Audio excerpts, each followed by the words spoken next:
Hi, this is Charlie Seymour Jr. And this is Dr. Marc Kossmann. And this is OnTopic. Today we're talking about outsourcing, and this is about a 5-minute video to tell you what we talk about in our podcast. Yeah, you're going to really want to check out our podcast. We just had fun recording about 20 minutes or so on all of the detailed ins and outs of outsourcing. But we're going to try to nail it down a little tighter here on video. One of the things we started out talking is about why you should be outsourcing in the first place. And to me, the critical reason is that we're trying to build a business here that is far more independent of me, the business owner. And it's a problem that a lot of professionals run into because you're used to doing everything yourself and having your whole business revolve around you. The goal here is to create systems that then you can hand off and make you much more efficient and leverage your time. And so it's important not only from a dollar standpoint, because I can't afford to do all the jobs within my business. If I want to earn, say, $1 million, I have to earn $500 an hour. $500 an hour for a 40-hour week if I want to get to $1 million. So if I spend a lot of time working on $10 an hour jobs, I can't get there. So that the filing and the typing and some of the things that I need to have from a clerical standpoint, I can't afford to do. That's only the first part.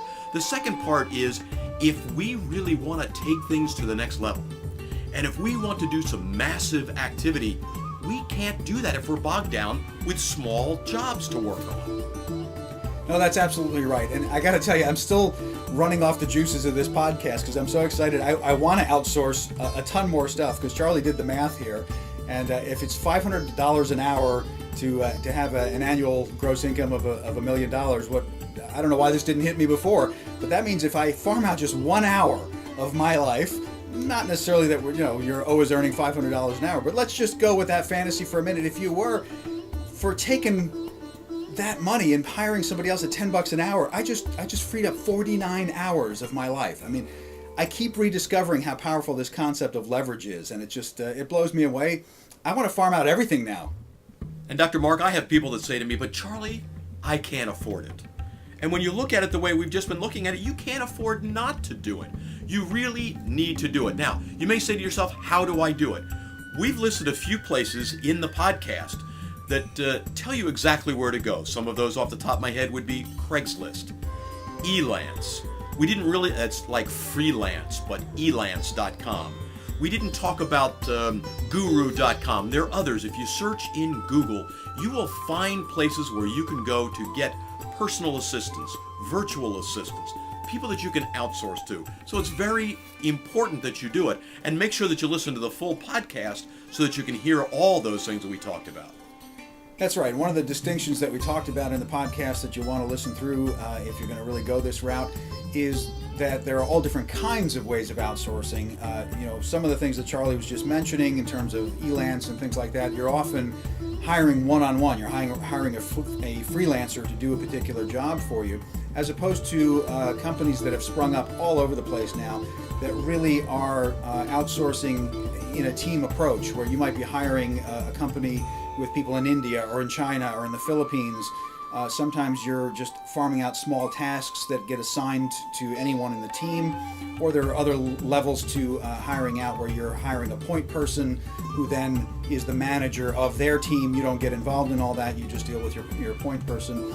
And we're not going to have time in this little video to go into all of the ins and outs, the pros and cons. We go into a lot more of that in the podcast, so take a listen. And we've been very fortunate with some of the people that we've worked with. We've mentioned Patty in particular, who's a writer for us, who helps us in a lot of things that we do. She's out in California, so she's on the left coast when we're on the right coast. And I've worked with people in Eastern Europe. I've worked with people over in the Philippines. Depends what you want to do. You can find them through a place like Craigslist, Elance, Guru, a few of the other places. So you can do this. You can find the people you need. Don't allow it to be an excuse that you just don't know how to do it. You know how to do it. Listen to the full podcast. You'll see exactly how to do it. That's right. You really do have to do this if you want to get off this plateau where you're trapped right now. The point is, we can only do so much so far as either individual people. There's only so many headaches you're going to want to take on as a small business owner in terms of having employees. Well, you can have the best of both worlds by farming things out to freelancers and to outsourcers this way. allows you to be in many places at once. We were just talking about the fact that we've just put 5 projects out there. We could either do them one at a time ourselves and be here 6 months from now, or we can simultaneously get 5 different tracks of work going at the same time, just be managing it, bring it back in, re-edit, and we'll be in a month's time doing 5 months worth of work at less cost than what we would have to pay ourselves theoretically in terms of our creative time and the value of that. So you got to do this. You do. So there's our little video to tell you exactly what's going on. Listen to the full podcast. This is Charlie Seymour Jr. And this is Dr. Marc Kossmann. And this is OnTopic Outsourcing.